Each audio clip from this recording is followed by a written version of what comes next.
Area 51 পৃথিবীর সবচেয়ে গোপন এবং রহস্যময় স্থানগুলোর মধ্যে অন্যতম।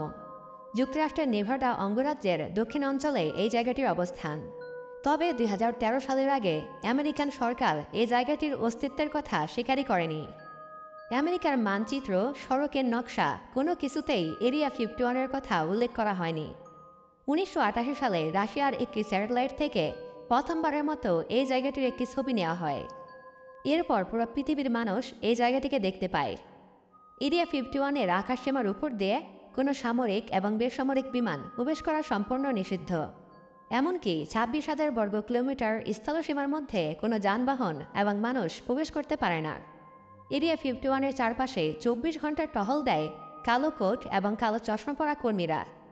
দুর্ভেদ্য বেষ্টনীতে ঘেরা এই ঘাঁটির প্রবেশপথে লেখা আছে, সংরক্ষিত এলাকার দিকে প্রবেশ করলে তাকে গুলি করা হবে। তবে এখানে অনেক কৌতূহলী মানুষ প্রবেশ করতে গিয়ে তাদের প্রাণ হারিয়েছে। জায়গাটিতে কি করা হয়, কেনই বা এই জায়গাটিকে এত নিরাপত্তা চাদরে ঢেকে রাখা হয়েছে, তাই আমেরিকার সরকার কখনোই মানুষের সামনে প্রকাশ করেনি। অনেকের ধারণা এইখানে আমেরিকার সরকার ইউএফও নিয়ে গবেষণা করে বা এলিয়েনদের উপর এই স্থানে গবেষণা করা হয়, যা অনেকেই নিজের চোখে দেখেছে। এছাড়াও আমেরিকান সরকার গোপন পরমাণু অস্ত্র, বোমা এবং তাদের গোপন মিশন নিয়ে গবেষণা করে থাকে এই এরিয়া 51-এ। ২০১৩ সালে প্রথমবারের মতো আমেরিকান সরকার এরিয়া 51-এর অস্তিত্ব স্বীকার করে। এভাবেই এরিয়া 51-এর কথা সবাই জেনে যায়। তো বন্ধুরা, আজকের ভিডিওটিতে আমরা জানতে চলেছি পৃথিবীর সবচেয়ে রহস্যময় গোপন স্থান এরিয়া 51 সম্পর্কে। তো চলুন শুরু করা যাক। সিআইএ বা মার্কিন কেন্দ্র গোয়েন্দা সংস্থার একটি কপি থেকে প্রথম জানা যায় এখানে মার্কিন ইউ-2 গোয়েন্দা বিমানের পরীক্ষামূলক উড্ডয়ন করা হয়েছিল। ধারণা করা হয় এখানে আমেরিকা নাইট্রোজেন বোমার পরীক্ষাও চালাচ্ছে। আর নাইট্রোজেন বোমা পারমাণবিক বোমার চেয়েও ১০০০ গুণ বেশি শক্তিশালী। এরপর ২১শে মে ১৯৫৩ সাল কিমস মেং, অ্যারিজোনা একটা ইউএফও অর্থাৎ আনআইডেন্টিফাই অবজেক্টের ক্র্যাশ হয়েছিল। আর সেখান থেকে পাওয়া সমস্ত ধ্বংসাবশেষ আমেরিকা তার সবথেকে গোপন ও রহস্যময় স্থান এরিয়া 51-এ নিয়ে গেছিল।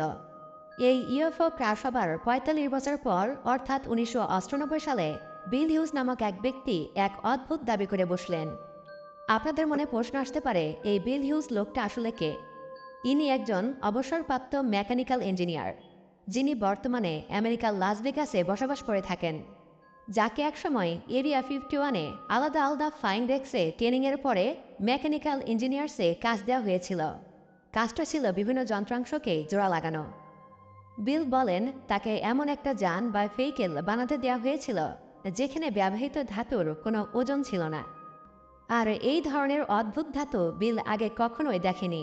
তিনি দাবি করেন এই ধাতুগুলো অন্য কোনো গ্রহ থেকে নিয়ে আসা হয়েছে, অথবা এটা এলিয়েনদের বাহনের কোনো ধাতু। এরপর বিলকে এরিয়া 51 থেকে মেক্সিকোর একটি গোপন ল্যাবে নিয়ে যাওয়া হলো, যেখানে তিনি দেখতে পান প্রচুর বিজ্ঞানী চেষ্টা চালিয়ে যাচ্ছে এমন একটি যান বা যন্ত্র তৈরির জন্য যার টেকনোলজি পৃথিবীতেই ছিল না। অর্থাৎ এই টেকনোলজি দিয়েছিল এলিয়েনরা। আসলে বিজ্ঞানীরা চেয়েছিলেন চাকতির মতো একটি যান তৈরি করতে, আর এর জন্য তারা ব্যবহার করছিলেন কপি ইঞ্জিনিয়ারিং টেকনোলজি। এই কপি ইঞ্জিনিয়ারিং ব্যাপারটি আবার কি? কপি ইঞ্জিনিয়ারিংয়ের অর্থ হলো সায়েন্টিফিক ডেটাকে দেখে দেখে সেখান থেকে দেওয়া স্টেপগুলো ফলো করে একই রকম কপি একটি জিনিস বানানো। অর্থাৎ এর টেকনোলজি মানুষের তৈরি ছিল না, এলিয়েনরা এই টেকনোলজি পৃথিবীর মানুষদের দিয়েছিল। আরও অবাক করা বিষয় এটা ছিল যে বিল নিজ চোখে এলিয়েন দেখেছে। হ্যাঁ বন্ধুরা, একজন জীবিত এলিয়েন ছিল এবং সে এরিয়া 51-এই থাকত। ১৯৫৩ সালে ইউএফও ক্র্যাশ সাইট থেকে পাওয়া গেছিল তাকে। বিল হিউসের এই বক্তব্যের পরে আরও একজন ব্যক্তি, ড্যান বুরিস, সবার সামনে আসে। ড্যান বুরিসটা আবার কে? ড্যান বুরিস হলেন একজন মাইক্রোবায়োলজিস্ট, যিনি অনেক বছর ধরে প্রাণীদের বিভিন্ন কোষ নিয়ে গবেষণা করে থাকেন। তাকে এরিয়া 51-এ বেস 4 নামক স্থানে কাজ করার জন্য নিয়ে যাওয়া হয়েছিল। এরিয়া 51-এ তাকে এলিয়েনের কোষের স্যাম্পলের উপরে কাজ করতে দেওয়া হয়েছিল। ১৯৫৩ সালে ইউএফও এর ক্র্যাশ সাইট থেকে একজন এলিয়েন পাওয়া গেছিল। সেই এলিয়েনের নাম ছিল জিরন 52। ড্যান আরও বলেন তিনি জিরন 52 এর সাথে অনেক দিন ধরে কাজ করেছেন এবং তার ব্যাপারে তিনি অনেক কিছু জানেন। ড্যান অনেকবার জিরন 52 এর সাথে কথা বলেছেন এবং তার ইন্টারভিউও নিয়েছেন। তার চেয়েও আশ্চর্যের ব্যাপার, জিরন 52 বলেছিল, মানে সেই এলিয়েনটি বলেছিল, সে অন্য কোনো গ্রহের জীব নয়, সে মানুষেরই ভবিষ্যৎ রূপ। নর্থ পোল এবং সাউথ পোলের চৌম্বকত্ব হ্রাস, গুহাণুর আঘাত পৃথিবীর অর্ধেক মানুষকে যখন ধ্বংস করে দিয়েছিল, তখন তারা বেঁচে যাওয়া মানুষজন পাড়ি দিয়েছিল অন্য গ্রহের উদ্দেশ্যে। এরপর থেকে মানুষের শরীর ধীরে ধীরে বিবর্তিত হতে শুরু করলো এবং বর্তমানে সেই গ্রহের মানুষ এলিয়েনদের রূপ ধারণ করেছে, মানে এলিয়েনরা আমাদেরই উন্নত প্রজাতি। জিরন পৃথিবীতে ফিরে আসার কারণ হিসেবে জানিয়েছিল একটি ডিএনএর জন্য, যা ভবিষ্যৎ প্রজন্মের কাছে নেই, মানে তাদের ডিএনএ থেকে একটি বিশেষ কোডিং হারিয়ে গেছে, কিন্তু মানুষের কাছে সেটা রয়েছে, আর এটাই পৃথিবী থেকে নিতে এসেছিল তারা। আর তাছাড়াও তারা আরও একটি প্রাচীন প্রযুক্তি নিতে এসেছিল, যা মিশরের পিরামিডের ভিতরে রয়েছে। আর মিশরের পিরামিডে এমন অনেক আশ্চর্যজনক জিনিস লুকিয়ে আছে, যার ব্যাখ্যা বিজ্ঞানীরাও দিতে পারেনি। মিশরের পিরামিড সম্পর্কে আমি পরবর্তী কোনো ভিডিওতে আলোচনা করব। তবে সে যাই হোক, আসল কথায় ফিরে আসি। জিরন 52 যে এলিয়েনটি এরিয়া 51-এ এসেছিল, তার থেকে অনেক আশ্চর্যজনক নিউজ আমাদের হাতে আসে।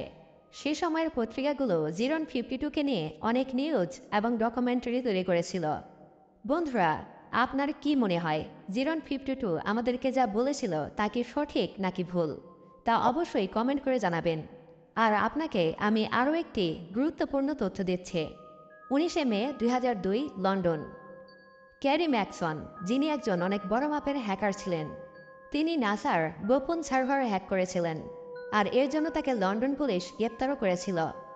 ক্যারি ম্যাকসন জানান তিনি নাসার অনেকগুলো কম্পিউটার হ্যাক করেছিলেন এবং সেখান থেকে তিনি কিছু ফাইল পেয়েছিলেন, যেমন পরমাণু বোমা তৈরির টেকনোলজি, ইউএফও গবেষণা, গোপন ড্রোন তৈরি এবং যুদ্ধ বিমান তৈরির প্রযুক্তি, এলিয়েনদের উপর গবেষণা ইত্যাদি। এই সব কিছুর আলাদা আলাদা ফাইল ছিল।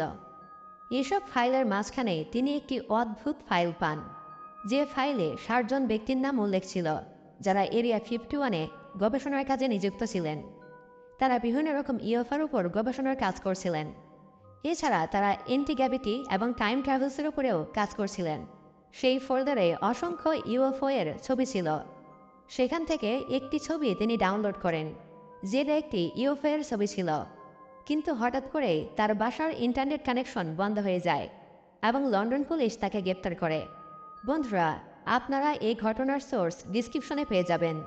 আমার প্রশ্ন এটাই যে, এতগুলো ঘটনা সবই কি গল্প, নাকি সব কিছুই লুকিয়ে রাখা হয়েছে সাধারণ মানুষদের কাছ থেকে? ইউএফও ক্রাশ, ইউএফও নিয়ে বিজ্ঞানীদের কপি ইঞ্জিনিয়ারিং, এরিয়া 51 নিয়ে আমেরিকার লুকোচুরি, জিরন 52 নামের কথা বলা সেই এলিয়েন, মিশরের পিরামিডের রহস্য, এই সকল রহস্যগুলোকে আপনি কেমন চোখে দেখেন, তা অবশ্যই কমেন্ট করে আমাদের জানাবেন। তবে হ্যাঁ, আমি কিন্তু মিশরের পিরামিডের পর্দা ফাঁস করেছি। মিশরের রহস্যময় সেই পিরামিডের ভিতরে কি রয়েছে তাও কিন্তু আমি আপনাদের দেখিয়েছি। মিশরের পিরামিড সত্যি একটি আশ্চর্যজনক জিনিস। মানুষ কিভাবে 5000 বছর আগে এরকম একটি পিরামিড তৈরি করেছিল তা সত্যি ভাববার বিষয়। মিশরের পিরামিডে এতগুলো রহস্য রয়েছে যে আপনি সারা জীবনেও মিশরের পিরামিডের সকল রহস্য উন্মোচন করতে পারবেন না। আজকের মতো বিদায় নিচ্ছি, দেখা হবে পরবর্তী ভিডিওতে। ততক্ষণ পর্যন্ত সুস্থ থাকবেন, ভালো থাকবেন, আল্লাহ হাফেজ।